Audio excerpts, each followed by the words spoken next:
교재 270페이지 보시겠습니다. 자, 지금부터 양도소득세가 부과될 수 있는 양도로 보는 경우와 관련해 가지고 자, 지금부터 부담부 정려를 보셔야 됩니다. 자, 일단 부담부 정려가 뭔지는 민법 시간에 공부를 하시는데, 자, 예를 들어서 이제 이게 부담부 정려입니다. 자, 예를 들어서 봐봐요.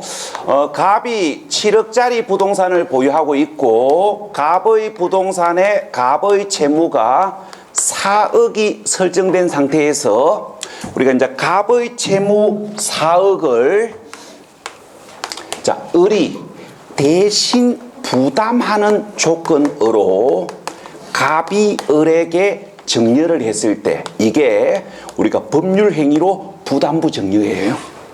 우리가 그러니까 정려자의 채무를 정려를 받는 자가 대신 부담하는 조건으로 정려가 이루어지는 걸 우리가 법률적으로 부담부 정려라고 이야기합니다. 자, 여기까지는 이제 민법이고, 지금부터 이제 세법을 이해를 하시려면은 여기를 이해하셔야 됩니다. 우리가 이제 부담부 정려받은 을이 정려자 갑의 채무를 인수받아 가지고 대신 부담하는 것이 무엇을 의미하는지 요걸 이해하셔야 돼요. 이게 이해가 되면 저하고 원활한 대화를 하시는 거고, 요게 이해가 안 되면 대화상 애로사항이 있습니다. 자, 세법에서는 이렇게 봐요. 부담부 정려받은 을이 정려자 갑의 채무를 인수받아 가지고 대신 갚아주는 것을 세법에서는 을이 갑에게 4억의 대가를, 그러니까 4억의 대가를 지급한 것으로 봅니다. 그러니까 빚을 대신하여 갚아주는 것을 을이 갑에게 4억의 대가를 지급한 걸로 본다고요. 자, 그러면 이제 지금부터 갑의 입장에서 이야기해 봅시다. 자, 갑이 을에게 7억을 모두 다 정려한 걸로 볼 수 있다, 없다? 4억의 대가를 받았잖아요. 4억의 대가를 받았기 때문에 7억을 모두 다 정려한 걸로 볼 수는 없습니다. 그래서 부담부 정려한 재산 7억 중에서 채무액에 해당하는 금액은, 그러니까 채무액에 해당하는 금액 4억은 대가를 받고 소유권을 유상으로 이전했기 때문에 갑이 을에게 유상양도한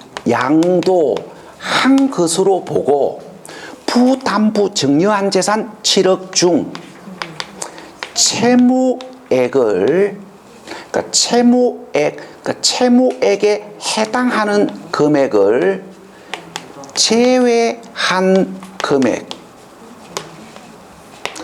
3억만 갑이 을에게 정려한 것으로 봐요.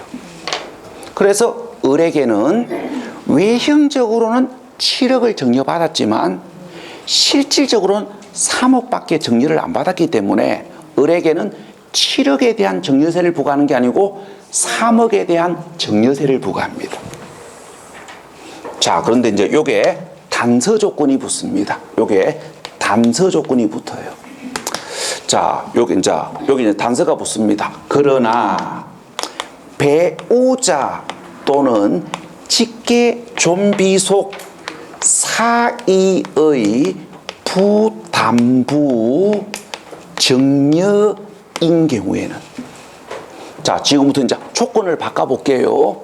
자, 갑이 배우자 을에게 부담부 정려를 했고, 자, 갑이 배우자 을에게 부담부 정려하기로 계약서를 작성했다고 가정합시다. 자, 지금부터 이제 이 설명을 이해를 하시려면은 뭐를 가져오셔야 되냐면은 실질가세 원칙을 가져오셔야 됩니다.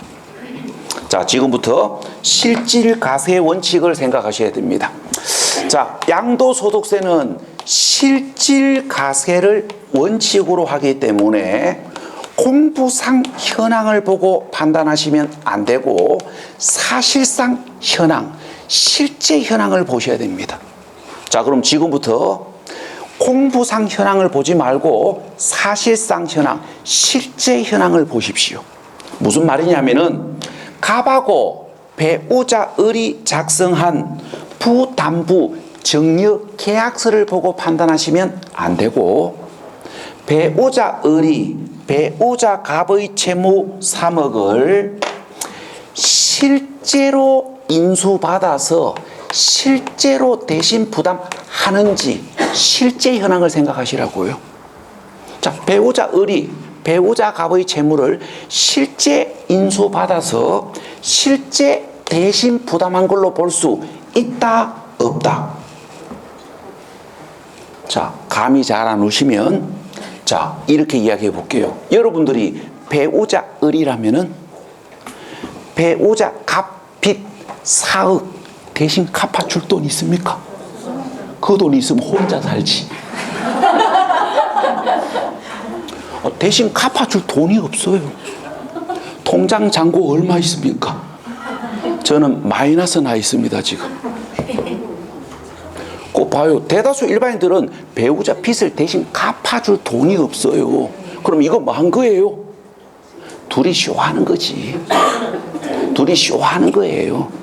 부담부 정려하는 척 한 거고 실제는 배우자 갑이 배우자 을에게 7억을 그냥 정려하는 거예요. 그래서 채무액에 해당하는 금액을 양도로 보지 않고 채무액에 해당하는 금액도 정려한 것으로 추정합니다. 자, 우리 시험은 여기까지만 물어봅니다. 자, 그런데 이제 요게 다시 단서가 붙습니다. 그러나 객관적 채무인 경우 무슨 말이냐면은 우리가 부담부 정려받은 배우자 을이 배우자 갑의 채무를 실제로 인수받아 가지고 실제로 대신하여 부담하는 사실이 객관적으로 입증이 되는 경우. 자, 객관적 채무이면 자, 배우자 사이이지만 진짜 부담부 정려한 게 맞지요. 그래서 객관적 채무인 경우에는 정려로 추정하지 않고 양도한 것으로 인정합니다. 그래서 양도로 보는 경우도 있기 때문에 이게 정려 의제가 아니고 추정이에요. 민법 시간에 배웠잖아요. 의제와 추정은 다르다고. 양도로 보는 경우도 있기 때문에 이게 의제 항목이 아니고 추정 항목이에요. 근데 우리 시험은 여기까지 물어봅니다. 자, 그 다음에 교재 몇 페이지 가시냐면은 271페이지. 자, 271페이지 양도로 보지 않는 경우. 자, 요약집은 122페이지입니다. 자, 지금부터 양도로 보지 않는 경우를 보셔야 되는데 이 양도로 보지 않는 경우를 이해를 하시려면은 우리가 민법도 알아야 되고 등기법도 알아야 되고 공법도 알아야 됩니다. 그래서 일단 수업을 한번 들어보십시오. 들어보시고 뭐 이해가 안 되는 부분이 있으시면 우리가 관련 민법, 관련 공법, 관련 공시법을 4월달, 5월달에 공부하시고 요거 6월달에 이해하시면 돼요. 자, 그럼 제일 먼저 한지 처분부터 보겠습니다. 자, 이 한지 처분을 이해하시려면은 도시개발법을 공부하고 와야 됩니다. 자, 그래서 우리가 이제 도시개발법을 공부하고 이 수업을 들으시는 분들은 오늘 이해하려고 최선의 노력을 다하셔야 되고 아직 도시개발법 공부 안 하셨으면 오늘은 그냥 들어보십시오. 들어보시고 4월 셋째 주에 도시개발법 공부하시고 요거 5월달이나 6월달에 이해하시면 돼요. 자, 그러면 자 이렇게 예를 들어서 봅시다. 자, 갑의 A 토지가 도시개발법에 의한 도시개발사업지역으로 지정되어 가지고 토지주택공사에서 도시개발 사업을 하려고 합니다. 자, 그런데 수용 방식 말고 한지 방식으로. 그러니까 수용 방식 말고 한지 방식으로 도시개발 사업을 하게 되면 토지 소유자는 도시개발 사업 시행 기간 동안 토지 소유권을 사업 시행자에게 맡겨둡니다. 소유권 준 거 아니에요. 우리가 전당포에 물건 맡기듯이 맡겨놓은 겁니다. 자, 그러면 사업 시행자는 도시개발 사업이 완료가 되면 도시개발 사업지구 안의 토지로 도시개발 사업이 완료되면 도시개발 사업지구 안의 토지로 원래의 소유자에게 토지 소유권을 되돌려 줍니다. 이걸 뭐라 그러냐면은 한지 처분한다고 이야기합니다. 그런데 이제 한지 처분을 하는 과정에서 도시개발 사업지구 안의 다른 지번으로 한지를 함으로 인하여 우리가 지번이 변경되는 경우가 있습니다. 자, 그러면 갑의 입장에서 본다면 한지 처분 받기 전 종전 토지 A 지번 토지의 소유권은 사라지고 새로 한지 받은 토지 소유권을 새로이 가지게 됩니다. 자, 그러면 이 한지 처분 받기 전 종전 지번인 A 지번의 토지를 갑이 누군가에게 양도한 것으로 볼 수 있느냐 이 말이에요. 자, 지금부터 뭘 생각하셔야 되냐면은 사실상 소유권의 변화가 있는지 없는지 따져보셔야 됩니다. 자, 사실상 소유권의 변화가 있다, 없다? 없다. 자, 봐봐요. 토지 소유자 갑의 입장에서 본다면 토지 소유권을 사업 시행자에게 맡겨놨다가 돌려받은 거예요. 그래서 토지 소유자 입장에서 본다면 자기 소유 토지를 자기가 되돌려받는 과정에서 우리 경상도 말로 지가 돌려받는 과정에서 공부상 지번만 바뀐 것이지 사실상 소유권의 변동은 없습니다. 그래서 한지 처분으로 지목이 변경되거나 지번이 변경되는 것은 사실상 소유권의 변동이 없기 때문에 양도로 보지 않습니다. 자, 이걸 시간이 지났을 때 지금 설명하는 것들하고 구분하셔야 됩니다. 자, 첫 번째 구분하셔야 될 거. 자, A 지번의 토지 대신에 B 지번의 토지로 한지를 받은 자가 한지 처분 받은 토지를 언젠가는 양도를 하겠지요. 그러면 한지 처분 받은 토지를 양도하는 것은 한지 처분과 아무 관계없는 일반 토지 소유권을 양도한 거고 사실상 소유권이 이전되었지요. 그래서 양도로 봅니다. 이게 헷갈리시면 안 돼요. 그러니까 한지 처분으로 지번이 변경되는 걸 양도로 보지 않는 것이지 한지 처분 받은 토지를 양도하면 양도로 본다고요. 자, 그 다음에 숫자를 넣어가지고 이야기합니다. 자, 1000평방제곱미터의 토지를 보유하고 있는 갑이 850평방제곱미터의 토지를 한지 받기로 약속받고 도시개발사업 들어갔는데 땅에다가 줄 긋다 보면 850의 토지가 없을 수도 있습니다. 그러면 사업 시행자는 비슷한 면적으로 한지를 해줘요. 자, 그래서 사업 시행자가 830평방제곱미터의 비지분의 토지로 한지를 해줬을 때 그러면 토지 소유자 입장에서 보면 한지 받을 수 있는 권리보다 한지 받은 면적이 줄어들었고 줄어든 면적 20평방제곱미터를 공법 시간에 감안지라고 배우셨고 사업 시행자의 청산 절차를 거친 후에 감안지에 대하여 청산금을 받는다고 공법 시간에 배우셨습니다. 그러면 감한지에 대하여 청산금을 받은 경우 감한지는 뭐 한 거예요? 우리가 감한지에 대하여 청산금을 받은 경우 감한지는 사실상 소유권을 사업 시행자에게 주고 감한지 양도 대가로 청산금을 받은 거 아닙니까? 네. 그래서 감한지에 대하여 청산금을 받은 경우 감한지는 사실상 소유권을 청산금을 받고 유상으로 이전한 거 아닙니까? 그래서 토지 소유자가 사업 시행자에게 양도한 것으로 보고 토지 소유자에게 양도소득세를 부과할 수 있다. 요게 구분이 되셔야 돼요. 여기까지가 한지에서 보셔야 될 이야기고요. 자, 지금부터 이제 보류지를 보셔야 됩니다.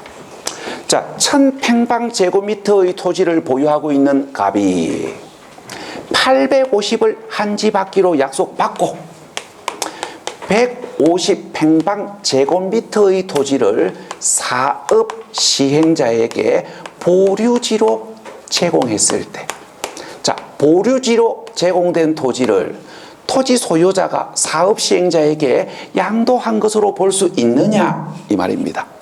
자, 일단 일반 법률적 입장에서 접근합시다. 자, 지금은 세법이 아니고 일반 법률. 자, 법률적 측면에서 본다면 토지 소유자가 사업 시행자에게 양도했습니다. 금방 읽어봤잖아요. 뭐? 제공했다고. 네. 제공했다는 얘기는 좋다는 얘기지. 네. 그래서 법적으로 이야기하면 양도가 일어난 거예요. 그래서 공법 시간에 뭐라고 배우셨냐면은 보류지로 제공된 토지는 사업 시행자가 소유한다고 배우셨지요. 도시개발법에서. 그러니까 법적으로 이야기하면 양도가 일어났어요. 자, 그런데 세법에서는 양도가 없는 것으로 간주합니다. 법적으로는 양도한 거예요. 그런데 세법에서는 양도가 없는 것으로 간주합니다. 왜냐하면 도시개발 사업을 원활히 하기 위해서. 자, 법적으로 양도가 일어나고 취득이 일어났다고 양도소득세를 부과하고 취득세를 부과하면 토지 소유자들은 한마디 합니다. 세금 나오면 도시개발 사업 동의서에 도장 안 찍어준대요. 세금 나온다 하면 일단 뭡니까? 도망부터 갑니다. 사업 동의서 도장 안 찍어줘요. 공법 시간에 배웠습니다. 토지 소유자 몇 분의 이상 동의를 얻어야 됩니까? 3분의 2 이상. 그 세금 때문에 사업 동의서에 도장을 안 찍어줘요. 그래서 도시개발 사업을 원활히 하기 위하여 양도 행위가 없는 것으로 간주합니다. 이게 이제 법적인 이야기하고 세법적 이야기를 구분하셔야 됩니다. 그 다음에 이제 구분하셔야 될 거. 자, 사업 시행자가 보류지로 받은 토지를 언젠가는 양도하겠지요. 그러면 자, 지금부터 야하고 야를 혼동하시면 안 됩니다.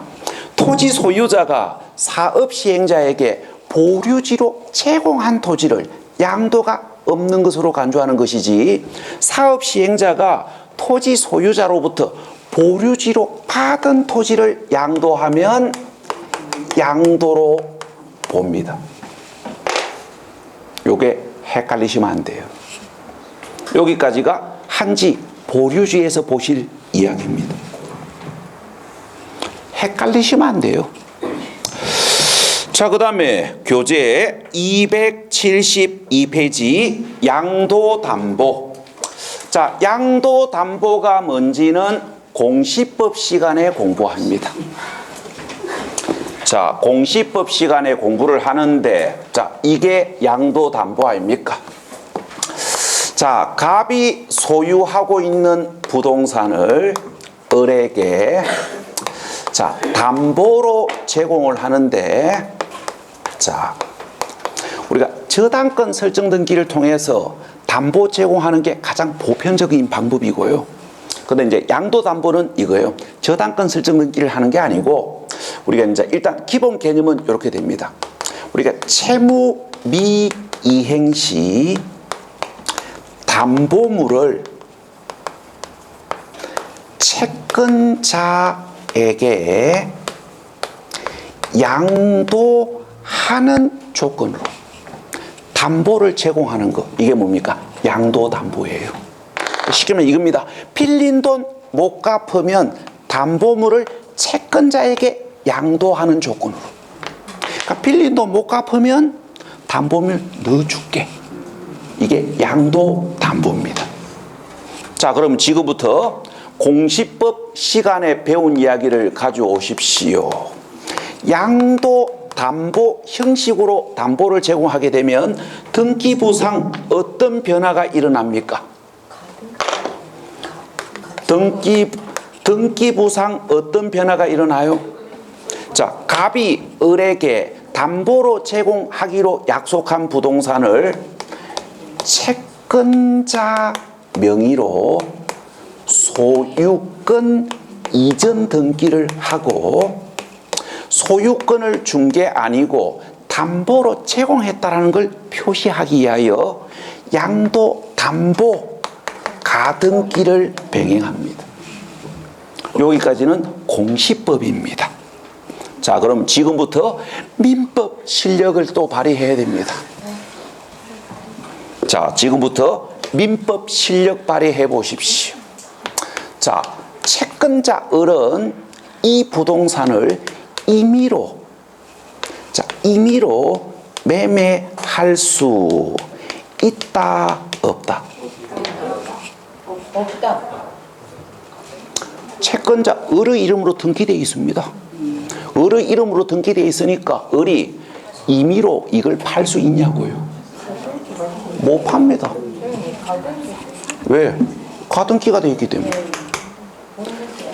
갑이 양도담보 가등기 풀어주기 전까지는 을은 이 부동산 임의로 못 팝니다. 을이 마음대로 팔 수 있으면 갑은 무슨 배짱으로 양도담보를 합니까? 을이 마음대로 팔아먹을 수 있으면 이거는 담보가 아니지, 소유권 준 거지. 그러니까 갑이 이 가등기를 풀어주기 전까지는 을은 이 부동산, 을의 이름으로 등기되어 있어도 을은 이 부동산을 임의로 팔 수가 없어요. 자, 그러면 여기까지 이제 민법이고, 그럼 지금부터 세법입니다. 그러면 갑이 을에게 사실상 소유권을 이전한 걸로 볼 수 있다, 없다? 을이 임의로 팔 수 없어요. 그럼 이거는 뭡니까? 사실상 소유권이 이전된 건 아니란 이야기예요. 뭐 한 겁니까? 공부상 명의만 담보로 제공된 것이지 사실상 소유권이 이전된 건 아닙니다. 그래서 사실상 소유권의 변화가 없기 때문에 양도담보 자체는 양도로 보지 않습니다. 자, 그런데 이제 요게 조건이 붙습니다. 그러나 채무 불이행으로 탕의 재산이 채무 변제에 충당된 경우.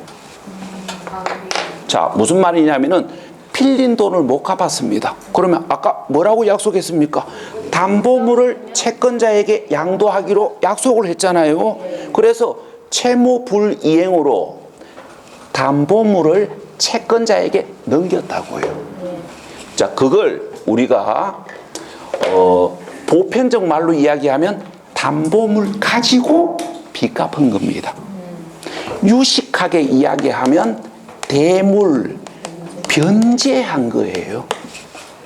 그래서 양도로 보고 양도소득세를 부과할 수 있다. 요게 우리 시험 28회 때 문제입니다. 양도담보가 28회 때 문제고 부담보 증여가 30회 때 문제예요. 자, 그 다음에 교재 272페이지 그 양도담보에 보면은 그 양도담보 요건으로 갈로 1번, 2번, 3번이 나오는데 요거는 양도담보가 양도담보로 인정받기 위한 요건입니다. 그래서 요거는 공시법 셈하고 대화를 나누십시오. 이거는 공시법이지 세법이 아니에요. 그래서 양도담보 요건이 어떤 것이 있는지는 공시법 시간에 자세히 공부합니다. 그 여러분들이 저하고 공부하셔야 될 건 이거예요. 양도담보를 양도로 볼 수 있느냐 없느냐 이걸 저하고 공부하셔야 되고, 양도담보가 양도로 담보로 인정을 받기 위해서는 어떠한 요건을 갖춰야 되는지는 법률이니까 공시법 셈하고 대하시라고요. 세법에서는 그런 거 안 물어봅니다. 그 다음에 교재 272페이지 거기 3번 그 밖의 양도로 보지 않는 경우 갈로 3번 참고 표시입니다. 자, 읽어볼게요. 공동 소유 토지를 분할하는 과정에서 지분별 변동이 없는 단순 분할은 양도로 보지 아니하나 분할 과정에서 지분별 변동이 있는 경우에는 감소된 자가 증가된 자에게 양도한 것으로 본다. 자, 무슨 이야기냐면은 이야기입니다. 자, A 지분의 토지를 갑하고 을이 70% 대 30%의 지분으로 공동 소유를 하던 중에 갑의 지분에 해당되는 토지는 A 번지로 놔두고 을의 지분에 해당되는 토지를 A-1번지로 을의 이름으로 분할 등기를 했을 때, 자, 그러면 이거예요. 이만큼의 토지를 공동 소유하다가 요따만큼을 A-1번지로 을의 이름으로 분할 등기를 했을 때 A-1번지를 갑이 을에게 양도한 것으로 볼 수 있느냐 이 말입니다. 없어요.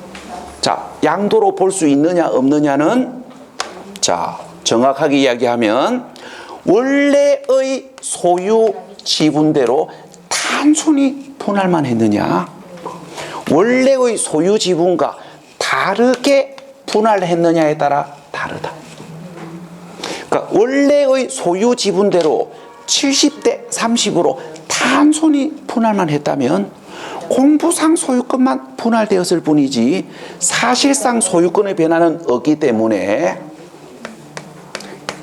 양도로 보지 않습니다. 자, 그런데 분할하는 과정에서 원래의 소유 지분은 70대 30인데 60대 40으로 분할했고, 그래서 갑은 지분이 줄어들었고 을은 지분이 늘어났다고 가정합시다. 자, 그러면 지분이 감소된 갑이 지분이 증가된 을에게 사실상 소유권을 이전한 거 아닙니까? 네. 그래서 지분이 변동된 경우에는 감소된 자가 증가된 자에게 양도한 것으로 본다. 그 다음에 교재 273페이지 참고학습 양도로 보지 않는 경우 거기, 자, 1번 신탁해지, 9번 명의신탁해지. 자, 요거는 이제 여러분들이 기억을 하시면 안 되고 왜 양도로 보지 않는지 구분할 줄 아셔야 됩니다. 자, 이야기예요. 갑이 소유하고 있는 재산을 을에게 신탁을 했는데 신탁 해지로 을이 갑에게 소유권을 하는 되돌려줬을 때, 아니면 갑이 을에게 명의를 신탁했는데 명의 신탁 해지로 을이 갑에게 소유권을 환원했을 때 이 소유권 환원을 을이 갑에게 양도한 것으로 볼 수 있느냐 이 말입니다. 자, 지금부터 결론부터 이야기하면 양도로 보지 않습니다. 왜 양도로 보지 않는지를 이해하시면 자연스럽게 기억해요. 자, 왜 양도로 보지 않는지, 자, 지금부터 이걸 하셔야 됩니다. 사실상 소유권의 변화가 있는지 없는지, 유상 이전인지 무상 이전인지 확인하시면 돼요. 자, 갑니다. 신탁과 신탁 해지로 인한 소유권 하는가, 명의 신탁과 명의 신탁 해지로 인한 소유권의 하는은 사실상 소유권의 변화도 없고 유상 이전도 아니지요. 그래서 갑이 을에게, 을이 갑에게 양도한 것으로 보지 않습니다. 그 다음에 교재 273페이지 참고학습 7번입니다. 명의신탁은 등기 이전의 원인이 매매로 되어 있다 할지라도 유상 이전이 아니기 때문에 양도 아님. 자, 이걸 이해를 하시려면은 우리가 민법 시간에 공부하는 이야기를 가져오셔야 됩니다. 자, 갑이 소유하고 있는 부동산을 을에게 사적으로 명의를 신탁하려고 합니다. 자, 지금부터 법적으로 할 수 있다, 없다? 법적으로. 안 돼요. 우리가 부동산을 사적으로 명의를 신탁하는 걸 법으로는 금하고 있습니다. 이걸 여러분들이 앞으로 민법 시간에 배웁니다. 우리가 부동산 실권리자의 명의 등기에 관한 법률, 그러니까 부동산 실명법에서 부동산을 사적으로 명의를 신탁하는 걸 금지하고 있습니다. 먼저 자세한 이야기는 민법 시간에 배우시고, 자, 그러면 부동산 실명법에서 사적으로 명의를 신탁하는 걸 금하고 있습니다. 그래서 사람들이 안 합니까? 하죠. 안 하면 세상에 재미가 없지요. 하지 말라 한다고 안 하는 게 아니고 합니다. 어떻게? 몰래. 몰래 해요. 몰래 하고, 이게 명의신탁이라는 거 뽀롱 안 날라고 신고할 때는 뭘로 신고합니까? 매매로 신고합니다. 그러니까 명의신탁이라는 게 뽀롱이 안 날라고, 그러니까 매매에 의한 소유권 이전 등기를 합니다. 아니면 정려. 근데 보통 이제 정려는 잘 안 해요. 왜 그러냐면은 정려세가 많이 나오기 때문에. 그러니까 매매를 원인으로 하는 소유권 이전 등기를 합니다. 왜? 명의신탁이라는 거 뽀롱 안 날라고. 자, 그럼 지금부터 이제 금방 읽어본 이야기를 설명합니다. 자, 부동산 명의신탁은 등기 이전의 원인이 매매로 되어 있다 할지라도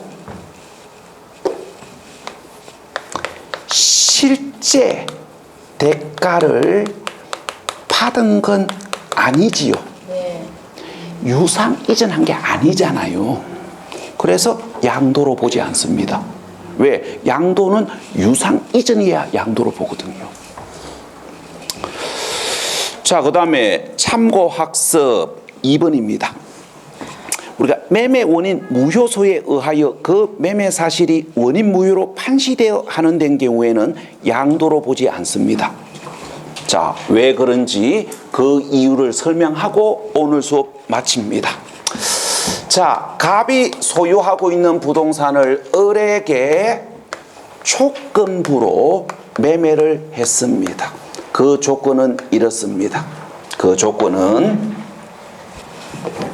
자, 등기를 먼저 넘겨주고 6개월 후에 돈 받는 조건입니다. 그래서 등기 먼저 넘겨주고 6개월 후에 돈 받으러 가니까 을이 5개월 전에 돈 보냈답니다. 갑은 한장 한다 그죠? 우리 치매가 왔는지 5개월 전에 돈 다 줬답니다. 갑이 안 받았다 해도 죽어도 줬답니다. 그러면 이제 어디 가야 됩니까? 법원에 가봐야 됩니다. 그러니까 법원에 가가지고 자 그러면 자 갑의 입장에서 본다면 을이 매매 조건을 이행 안 했잖아요. 그래서 이제 을을 상대로 하여 매매 원인 무효소를 제기했습니다. 하고 법원 판사가 갑의 주장에 신빙성이 있다라고 판단을 하고 을에게 갑에게 소유권을 돌려주라고. 그러니까 을에게 갑에게 소유권을 돌려주라고 판결을 내렸습니다. 자, 그래서 매매 원인 무효소에 의하여 을이 갑에게 소유권을 하는 되돌려줬을 때 이걸 양도로 보지 않습니다. 자, 왜 그런지는 여기부터 생각하셔야 됩니다. 자, 일단 자, 매매 원인이 무효가 되었을 때 그러면 갑이 을에게 소유권 이전한 이 사실은 사실상 소유권이 이전된 것으로 볼 수 있다 없다. 이게 사실상 소유권이 이전된 것이 맞다면 갑은 패소합니다. 매매 원인 무효가 될 수가 없다고요. 그러니까 매매 원인이 무효가 되었다는 얘기는 갑으로부터 을에게 사실상 소유권이 이전된 게 아니라는 얘기예요. 그럼 이거는 뭡니까? 공부상 소유권만 이전되었다가 공부상 소유권만 돌아간 것이지 사실상 소유권은 갑이 처음부터 끝까지 계속 소유하고 있었고 공부상 명의만 이전되었다가 공부상 소유권만 환원되는 것이기 때문에 사실상 소유권의 변화가 없기 때문에 갑이 을에게 매매한 사실과 을이 갑에게 소유권을 환원한 사실을 둘 다 양도로 보지 않습니다. 여기까지가 양도에서 보실 이야기입니다. 자, 오늘 수업은 여기까지입니다. 자, 수고했습니다. 수고했습니다.